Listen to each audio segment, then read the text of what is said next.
Cup Series wins, 16 top fives, 22 top 10s. So safe to say it was one of your best racetracks. This racetrack just developed into one of our best racetracks at Stewart-Haas Racing. Won one of the final races that I had there on the old surface at RCR. But as we watched this video of us, myself and Keelan doing this victory lap, that day was so unique because Keelan and I were there by ourselves.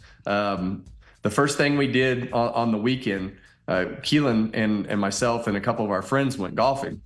And on that golf trip, Keelan's like, Dad, I want to drive the golf cart. Well, it had been raining the night before. So our golf day ended as Keelan drove this golf cart into this pine tree. And up there, they had these huge limbs on these pine trees. Well, he takes off and he hits the brakes, and this thing just starts hydroplaning right across the top of the grass. And he's buried in these trees.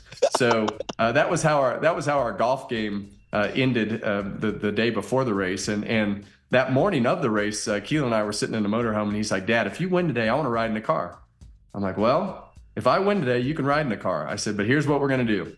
So I got the bus driver and I said, hey, if I win the race today, I want you to take Keelan to victory lane, and I want you to get to victory lane. I'm going to stop. And when I stop, you just run across the grass and don't worry about anything. I said, if we ask, they might say no. So we just need to do it.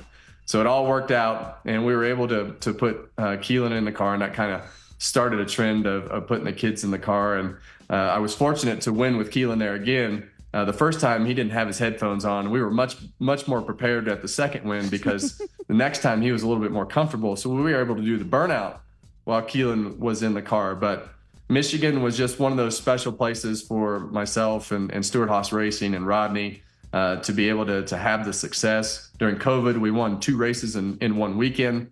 So it wound up being one of our bread and butter track.